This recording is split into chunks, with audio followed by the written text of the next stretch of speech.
Hello everyone, welcome to Life After Graduation Student Edition. Today we've got two lovely people joining myself and Claire on this show. So we've got Truong and Jorel, if I'm pronouncing it right. Close enough, but it's all good. Welcome guys. Welcome. Thank you. Thanks. Thank you for having us. Thanks for having us. Yeah, No definitely. worries. So today we're good to going be to be talking about clubs and sports and industry engagement at university, and we know that you guys are both very actively involved at university. So to start off, could you guys give us a small introduction about yourselves? Well, my name starts with letter A, start of alphabet. Hi everyone, my name is Amber, and I'm currently in my third year of electronic engineering at Swinburne. I'm also currently very lucky to be the president at the Swinburne Engineering Student Society. So that's the introduction. Yeah, I guess that means that's my turn. So, hey guys, it's Jorel here, Jorel Basangan from Swinburne University of Technology as well. I'm studying in my third and final year of my Bachelor of Information Technology, and am currently the president of the Swinburne Table Tennis Club. Awesome. We have the presidents here. Yes, good team. Well, I think today's topic is all about, getting involved at university, and seemings with your introductions, you guys talk about a lot about getting involved within your club and society. So let's talk about that role that you guys play at your club or society. Since you guys are the president, would you guys like to tell us a bit about your society, what you guys do, and how do you inspire others to get involved? Sure, I could probably start off with that one. So with Swinburne Table Tennis, the idea is pretty simple. You know, we sort of gather together just sort of a club or a group of people that are interested in the sport. So that actually entails not only, you know, your enthusiasts and, you know, professionals even that we attract, but also the sort of newbies and newcomers to the sport that are just interested to learn and really bond on the fact that we're sort of interested in table tennis and want to get better. So definitely Swinburne Table Tennis provides space for that. And in terms of sort of inspiring other people to join and really grow, we really just encourage, you know, and treat each person, no matter what their skill level is, with the same attention and respect, and really wanting everyone to progress and get better as a team. So there's definitely an element of team spirit, especially with sports and sporting clubs. And Swinburne Table Tennis has been that for myself, and it's kind of been good to pass that along now that I'm sort of leading it at the top. So yeah, it's been good so far. Right. Well, it's really inspiring, Jorel. What you do at your table tennis club.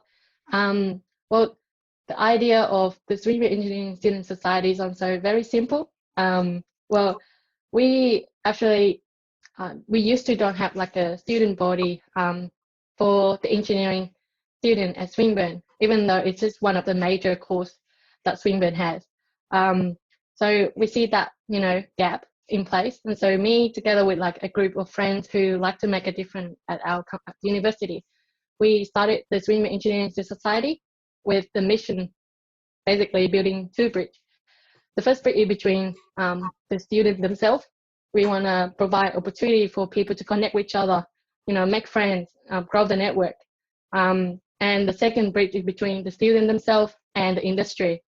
So even though we have like a lot of professional placement or like industry opportunity provided by the university, it's not very tailored to the engineering student or like the law student, for example. So at FSET or at engineering faculty, we want to have like student body who provide like, you know, opportunities like targeted to the engineering students themselves. And so that's basically the two things that we're trying to achieve. And we definitely want to inspire others through what we do, our quality events initiative, integrity and professionalism, and basically just help the community to be better, to be recognized by not just, the people at Swinburne, but also, the community outside of Swinburne as well. Yeah, so that's basically, so we've basically just been running a lot of events around networking and social events to provide those opportunities for students. Amazing. Yeah. Really. Awesome. Yeah. Well, connecting to those events that you guys do, I really I'm gonna connect this question first, and I'll move on to Jorel. But as I was at Swinburne, I saw a lot of the things that the Engineering Society does, and I remember talking to in our previous episode with Alex, who's also a part of the Swinburne Engineering Student Society, is about those industry nights, and it's really inspiring to see a group of students who've had an idea at university while studying, of course, engineering, and then comes together to create this society that can impact others. So that question connects to the events that you guys do. What really, and this, I think this is a bit of a two-question area, is what inspires you guys to do more for the entire community, and really, how does it benefit you guys in terms of the networking opportunities and the social opportunities? So you're passing it to me, Alex? I'll pass that on to Amber for that one first. Oh, okay, cool. Okay. I Since take it's the an ball. type of question. Yeah, sure. Alright. Yeah, really good questions. I think what really motivates us to do more and like to make a lot of new things happen at universities around, like, I think one of our core values is making a difference. And we want to, make good use of our university time, do something that's meaningful and fill us with purpose. And so it start with, seeing the problem, seeing the gap, seeing, things that lack at Swinburne, and trying to address that. And definitely it comes with like teamwork. We need a group of people to work on it together to make things happen. And working with other people is actually something that really motivates me as well, because I learn a lot by just working with a lot of people. I'd be able to immerse myself in a group of people who like bigger than myself, and I learn a lot from every single person that I work with. So that like leaving with purpose element and like learning from people is like very like it's like a key driver for me. I would say. I'll pass the ball to Jorel.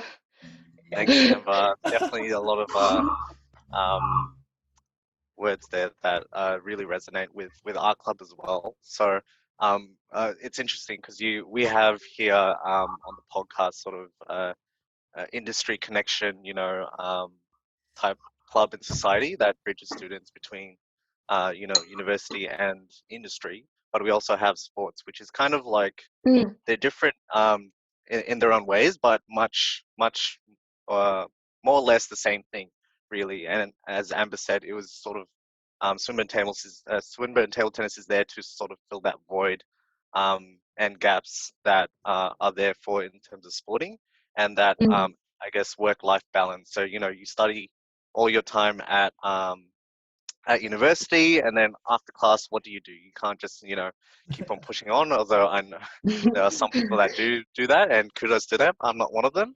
But yeah, I definitely prefer having that sort of outlet where I can just let go of my thoughts and really join a community similar to Amber's society, where I can just feel safe, and I can just let go of my thoughts with people that are like-minded with myself. So I think that's the inspiring thing about leading a club like this. It's because you can kind of create that environment for other people, and you get to shape the way that their experience ends up being. So how you would essentially want this club or society to turn out, that it's in your power essentially as sort of leaders in the space. And definitely that stems from the fact that we were once in those people's shoes.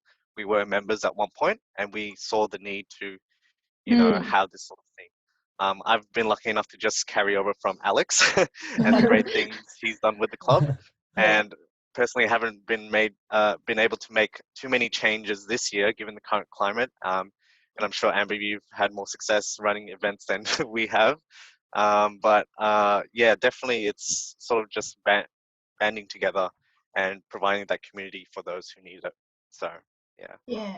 Sorry, I lost focus of the question, so That's rambled on a fine. little bit, but In my side, I was really passionate about table tennis. I really loved the sport. It actually got me all these networking connections, of course, to know Amber and Jorel. And it was through the clubs and societies. And you build those, what they call soft skills. That's what they really like to call it in industry, yep, soft that's skills that definitely you what I have. was hinting at. I didn't hear that. So this is my question now is, what do you guys really enjoy about running a club or society? Like, When we started the club, and I said we because I can't start it by myself. I think like a lot of we got a lot of support, obviously, from the universities, like the Swinburne Student Life, having a set in the club. I think a lot. I agree with you about the execution part, like having an idea, having a dream, is not enough. You need to make things happen. And I am a action-oriented person. I like to make things happen. You need to tick off the box every single day. There's a list, done, done, done. Yes.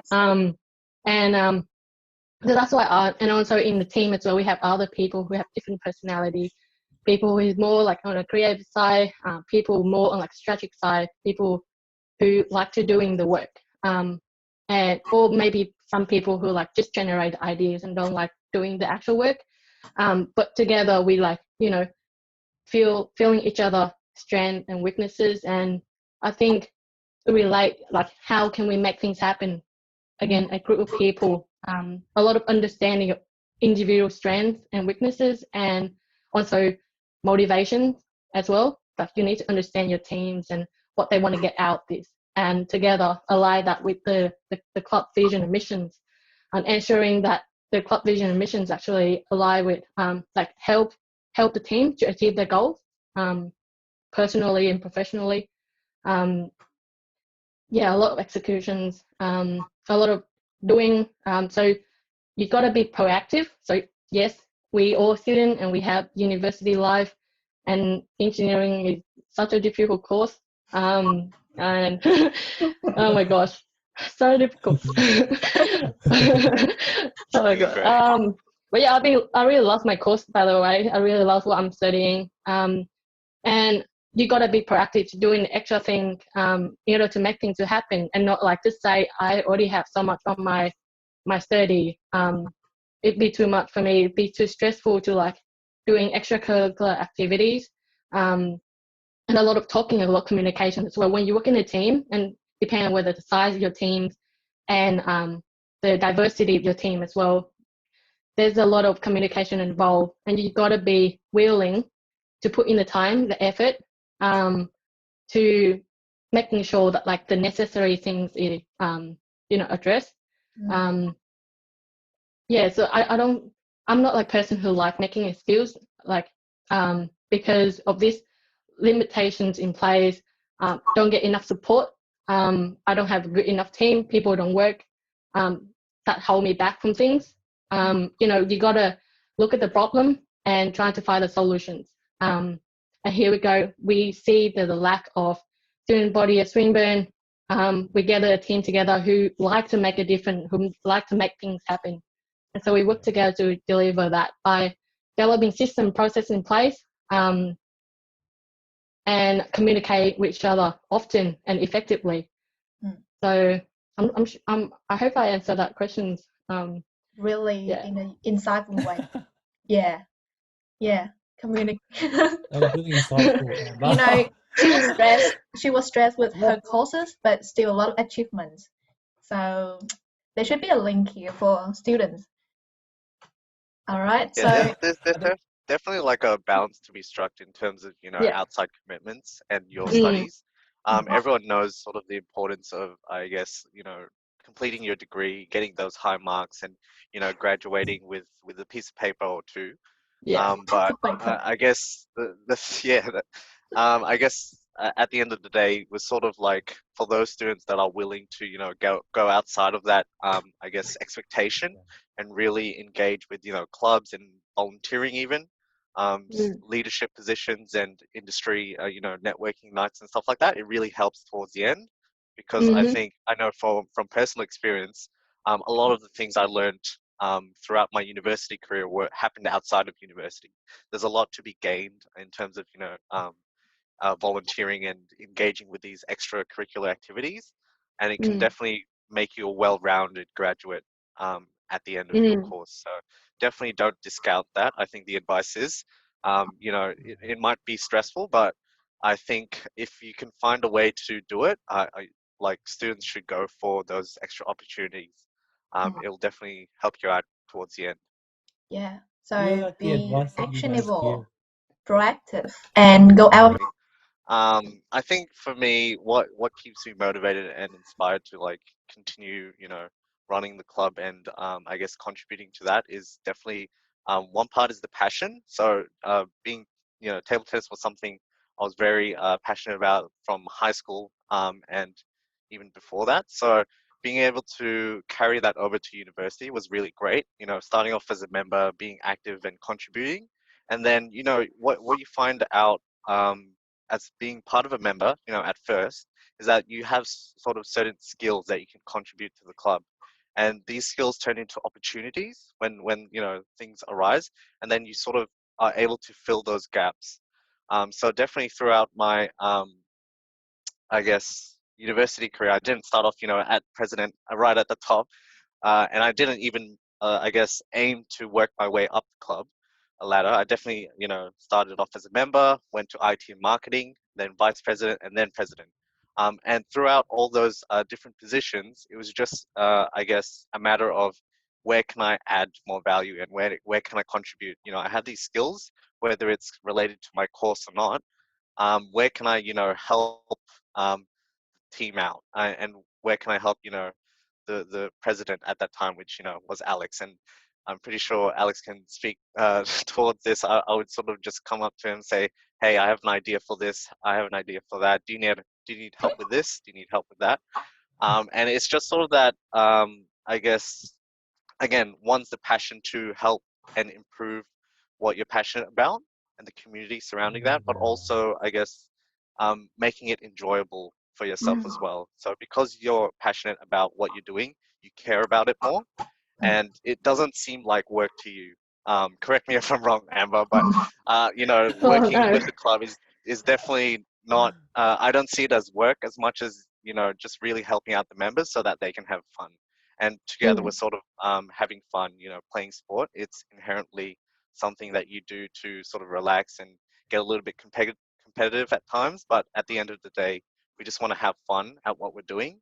And I think Mm-hmm. that balance in the end is what makes it something that I always go back to, and I don't see as sort of a chore. So it can be a double-edged sword at times. If you lose your passion for or your motivation for a certain week, it can be very detrimental. But I think overall, if you're willing to give back to that community and really feed into that passion that you have for a certain thing, it will really help you, I guess, do more good Yeah. for that. Yeah. Mm. Well, I don't think I'm in the position to correct you, Jorel. This is so inspiring. Oh my God. Um, It's like well, take on like whatever you just said before too. Like I think one of the things I really enjoy doing, why I enjoy volunteering at the society so much is around like I was able to adding value to other people just by doing, organizing events, working with a team to deliver a positive outcome to a community. So it just filled me with purpose. So that's a good thing. Also, it's enjoyable as well. The experience that I have while working with other people. Definitely, you need to have fun and enjoy the process.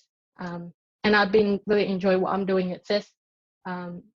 Talking to people, planning things. I like organizing things. So for me, you know, do all that like planning or organizing stuff. Is just satisfy my I guess like Your own desires. personality, Yeah. desire to organize things. Oh my gosh. And that's the thing, you Um, play to your strengths. Yeah.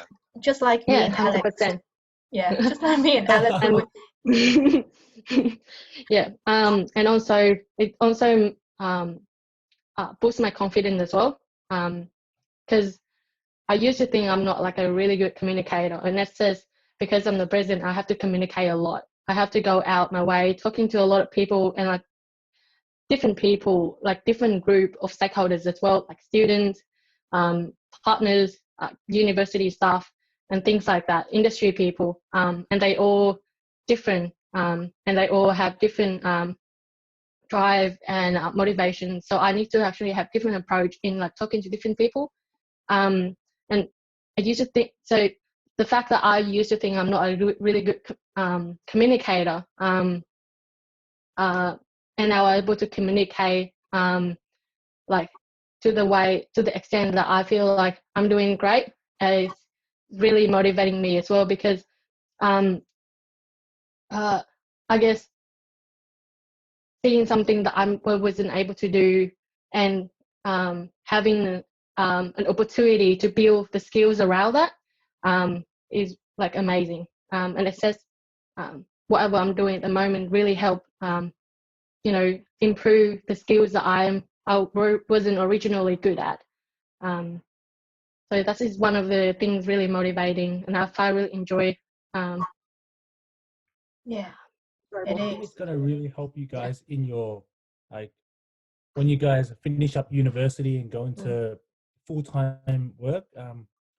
I can give some perspective. Like when I was at Swinburne for quite a number of years. I think you guys may have known.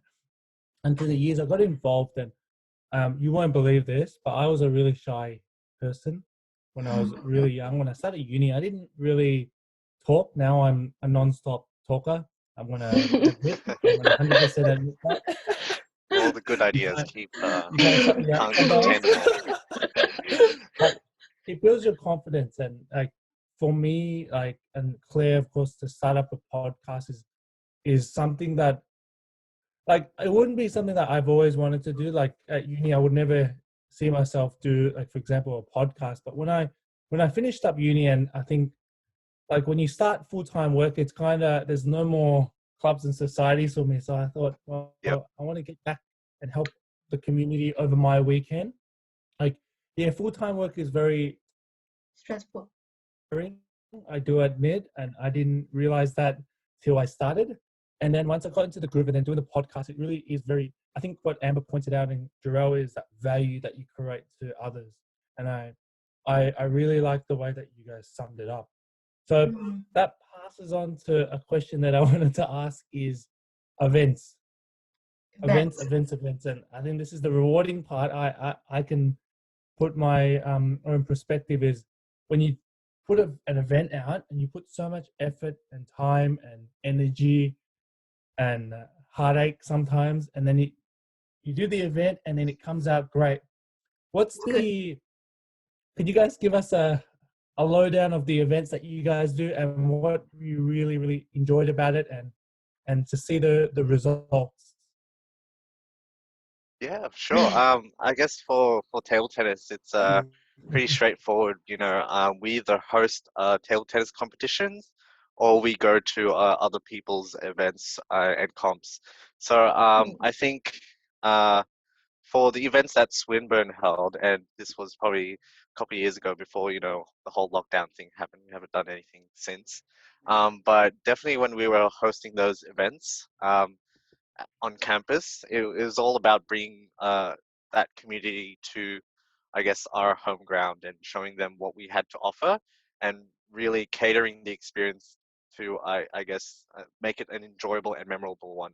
So at the end of the day, it was all about the people and what they experienced, kind of like a little bit of going to customer service territory. But to put it simply, we just wanted everyone to have a good time and really feel connected. So you know, you see the same faces between competitions and events from the same unis. but you also see and meet new people. So it was a really great way to, I guess, engage with the community and feel like you belong in terms of, you know, where you fit in the table tennis world, if you would like to call it that. But it was great seeing sort of this herd of people just move between universities, whether it's Melbourne Uni, Monash, or Swinburne. We just sort of rotate, and then, you know, we had the VIGs, which was, you know, the whole grand finals at the end of last year, and, you know, ASEAN Games as well. So we just bring the same people to these events, and Swinburne's been lucky enough to host a number of them. So that, you know, that not only connects us with, um, I guess, with other people from other unis, but also connects you with the people in your own club.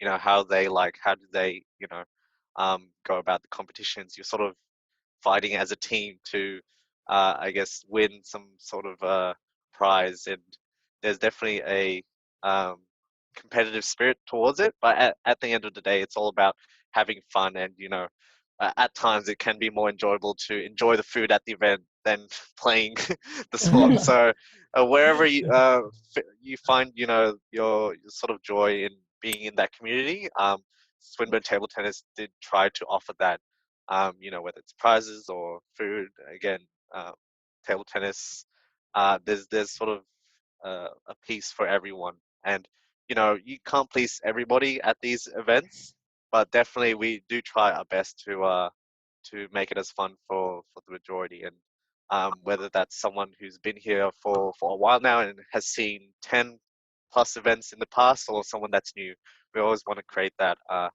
great feeling that, you know, as a member before, that was something that was impressed on me. You know, this is an event, this is how you're supposed to feel, and, you know, the enjoyment that you get out of it. Being again in the position of someone who can host these events and give back, you get to make those tweaks and contribute more. So yeah, it's pretty simple in terms of, you know, those competitions, but we also try to do social events for our immediate members. So that's whether it's your barbecue or your you know, just dinners every now and then. Again, this was before lockdown, but it was definitely enjoyable bonding with the team over the shared interest of table tennis. And that branches off to like other things, you know, different friendship groups forming and people bonding over other interests, which is great to see. And even in the, I guess, club chats we see now, people are, you know, best of friends because initially of table tennis, but they found other things that they sort of connect on. So it's really a great way to just connect with people at university, but also other universities over this shared interest. Yeah, like from my perspective, like sport is a kind of activity used for team building because it requires Definitely. collaboration right away. So it must be a very useful and good activity for a team to start building up the relationship together. Yeah. So do you find it's difficult to get bonding during the event you have, Amber, with your members? So first of all, I think our events are organized to meet the members' needs, not to satisfy our wants. So we can want to do so many things. Like when our event planning sessions, we're like, how about we do this and do that? It's just like what we want. Could we see other do it and then we want to do the same? Could it look impressive or it like so interesting?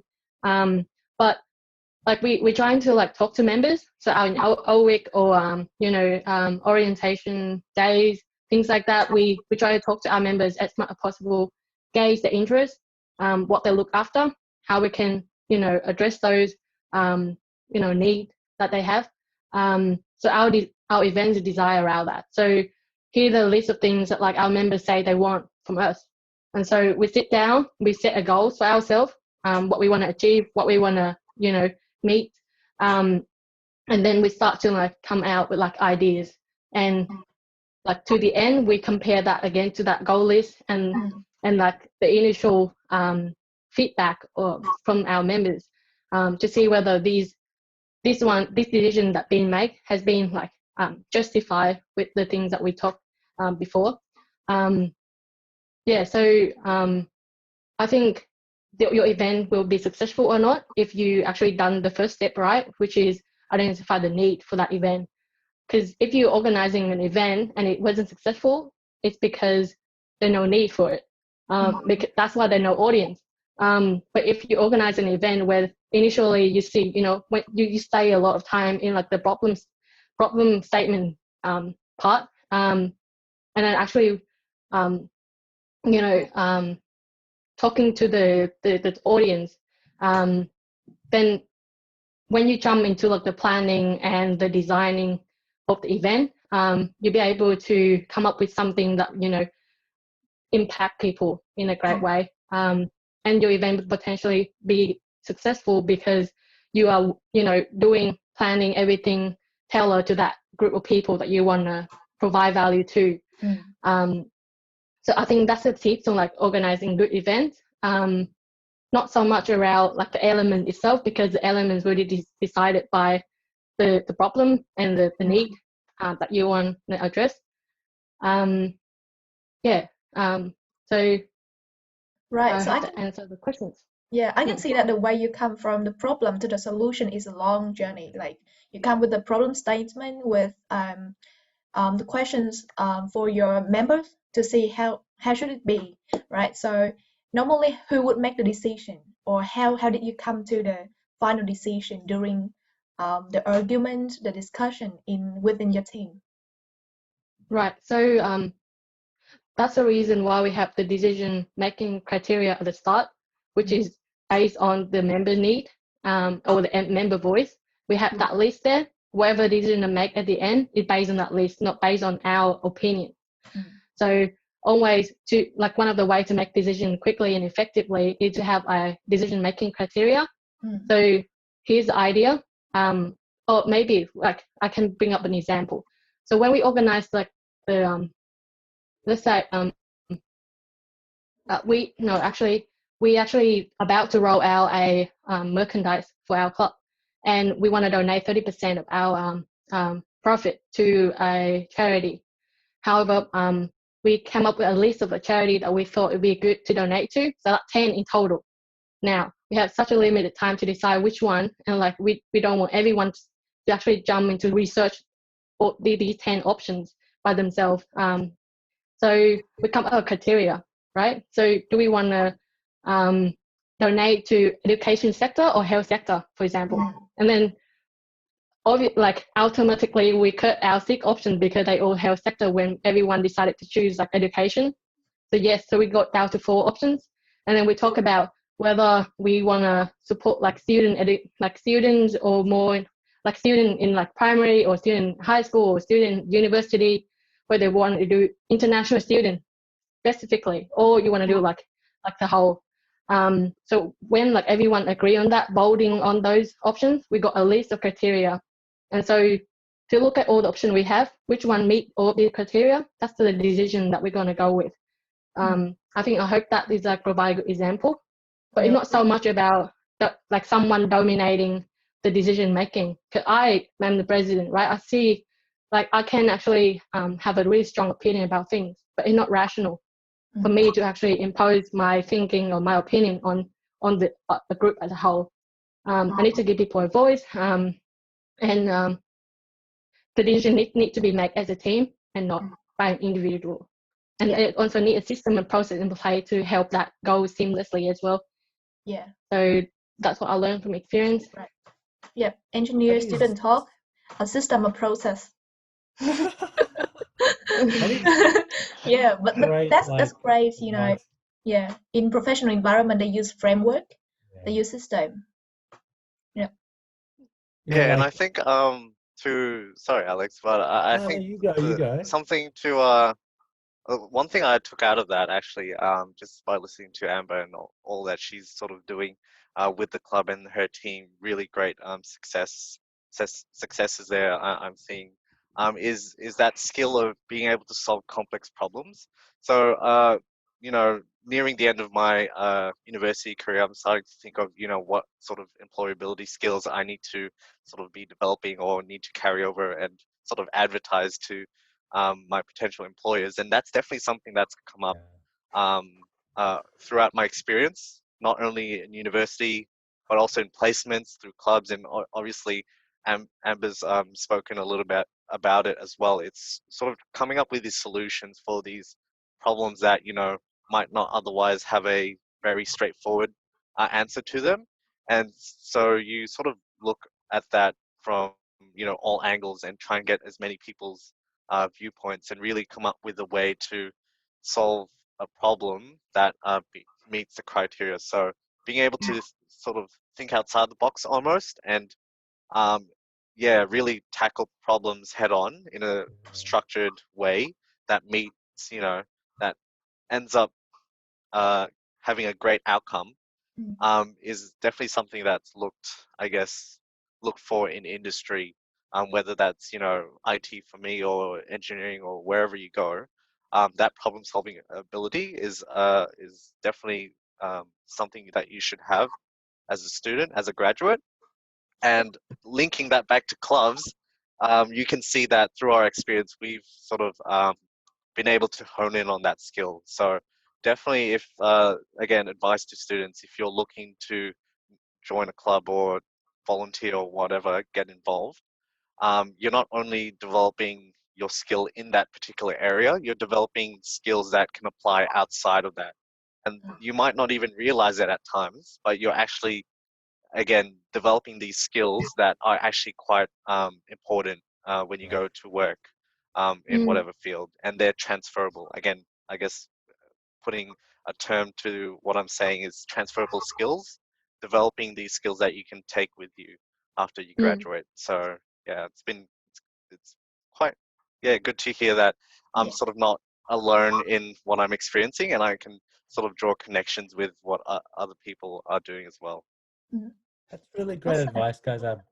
I can definitely say that in an industry standpoint, that's the sort of skills that you need in industry, because when you're working on something, right, no matter how good your technical skills are, with whatever field you are in, it's really important that you can actually solve the problem that you've been given and actually work as a team.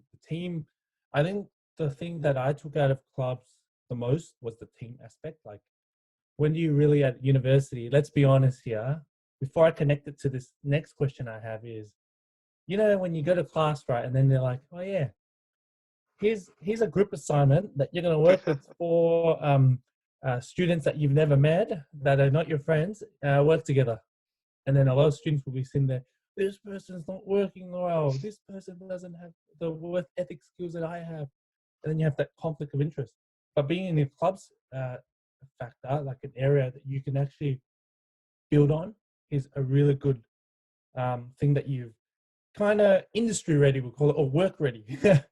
Which connects to our second last question, and this is connecting to the industry factor. As the audience didn't know that Jorel, for example, has been in an industry placement, and Amber's been actively involved in the industry, in engineering.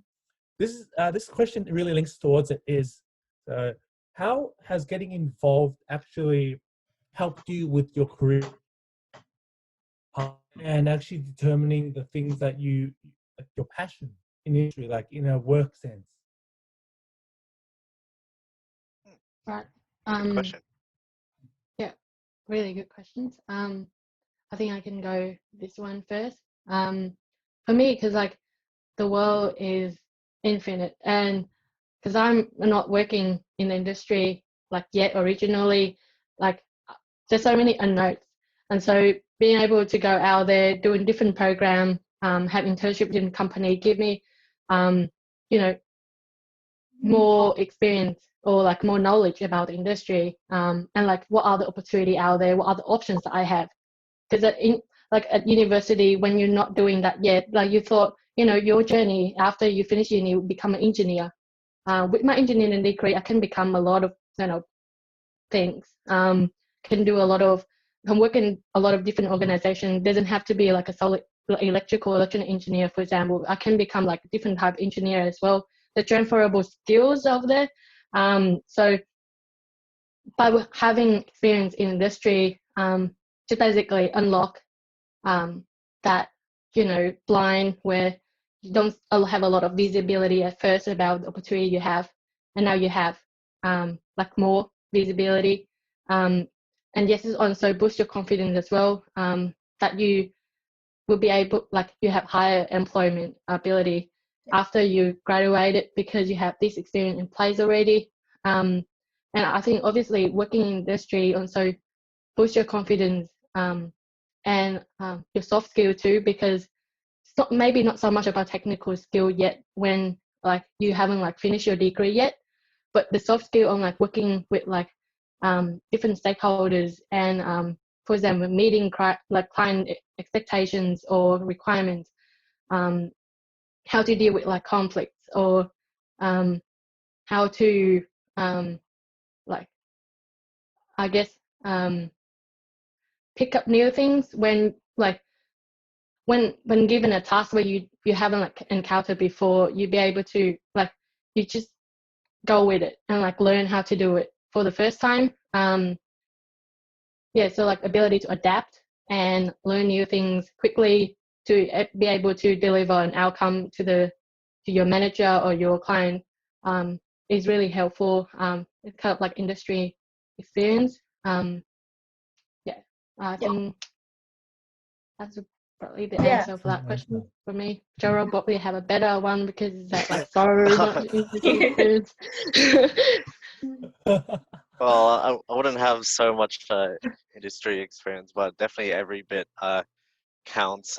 And you were definitely talking a lot of good points there, Amber, in terms of, getting experience and getting exposure to the skills you would have otherwise not have able to been, I guess, developed. I think for me, personally, being, I guess, engaged and connected with industry, whether it's through clubs or directly through internships or placements, is that you get to be surrounded by people who are sort of experts in the field and know a lot more than you do. And I think that's a great environment to facilitate learning. So you're sitting next to, and this is talking from back when I was sitting in the office, I was sitting next to like these experts in the field that I was sort of currently working in. They've had 30, 40 plus experience working in IT, and not, have this, they have this sort of advice that they can give you in terms of their journeys. And it was kind of cool to be able to pick their brain a little bit and understand, hey, what made you, from grad, what did you do? And then how did you transition between those roles? Things you would have otherwise not have, you don't learn that out of a textbook, let's be honest, and you don't get that from a lecture, and there's definitely an aspect that you can attribute to, the content you're being taught at university is useful, don't get me wrong, but there's so much more that you can learn outside of university, and it just forms a sort of small part of what you need to be successful in industry. So I'm sure I've been told this many times before. You just need the transferable skills, and then the technical they can teach you on the job. And that's very true to an extent. Definitely, getting into a role, it's more important how to learn rather than knowing everything off the bat. Because you're new to a role, they don't expect you to know everything, especially if you're just a graduate with, up to 1 year's experience. Like, how much can you actually know? But I think the things that you can develop in that time, and again through exposure and connection with industry, are those skills that will help you succeed in terms of learning things on your own. I guess being on time with meetings, being a good communicator, being able to problem solve, and again we group this into I guess, a collection of skills called transferable skills and employability skills. Because at the end of the day, no matter what technical stream you go into, these are sort of the universal skills that people look for in um, in the workplace. And the reason, I guess, for that, looking back, sort of reflecting on the spot a little bit, I guess it just helps to bring people on the same page in terms of working together. As Alex mentioned before, you in university you get put with different groups of people. You might not like every single person on the team, and they might not bring as much value as yourself, or it could be the other way around. You don't bring as much value to the team. but it's about working together and I guess achieving an outcome. And these sort of different skills and things that you learn along the way are really important for when you get to the end and beyond. So I think definitely there's a real emphasis that needs to be placed on being connected to industry, because I know for me, I did, going into my degree, I didn't know a single sort of IT profession that I could go into. I just sort of said, hey, this is an IT degree. It looks good. I can do that for 3 years, and then off I went. But as soon as I started to, study more in the books, I learned a little bit. Okay, there's this profession, and then just when I thought I knew as much as I could, I get put into placement, and then all of a sudden this whole world of IT opens up, and I realize, there's this niche within sort of the IT industry, or you can be this type of IT professional. And I guess through those experiences as well, I realized, what I liked, what I didn't like. This job might not be for me, or this one actually I don't mind doing, and I want to pursue it further. So definitely. Along the way, it's a growing experience throughout university, and you don't have to stick with your degree when you graduate, at the end. But I think having those skills, like even interviewing skills, for example, that's something that everyone should have at least down packed. I know I'm still learning, but it's something that will come up a few times throughout your career, and you can only develop these if you go out and practice, put yourself out there, and really be connected to industry in other ways, in more than one. So that's great. So final thought final question. I think to sum things up, just to let our audience know, check out episode 6 with Jorel and Chris. He talks about more about his industry placements and the industry experience that Chris and Jorel have acquired. It's a great episode, I would say. But, 13, episode 13. Time is quite low. So some up, say thank you for coming up to our podcast, Jorel and Amber. You guys are such an inspiration. I've learned a lot, and I'm sure Ken has learned a flurry of information from you guys. Like you guys are really inspiring. That's what I would say. And I think I used that word a lot today, but it's true. I don't lie. Not only the audience can learn from you, but I do believe that even myself and Alex can take a lot of takeaways from this talk as well. Definitely. Great. All right. Thank you for joining us. Back for more. Hopefully in future we can have another talk with you guys about leadership and industry engagement from Jorel. Cool. Okay. Sounds good. Awesome. Thank you. Thank you for having me. All right. Thank you. Bye. See you soon. See you guys. I will end this now. Thanks guys for coming up again. Okay. Sure.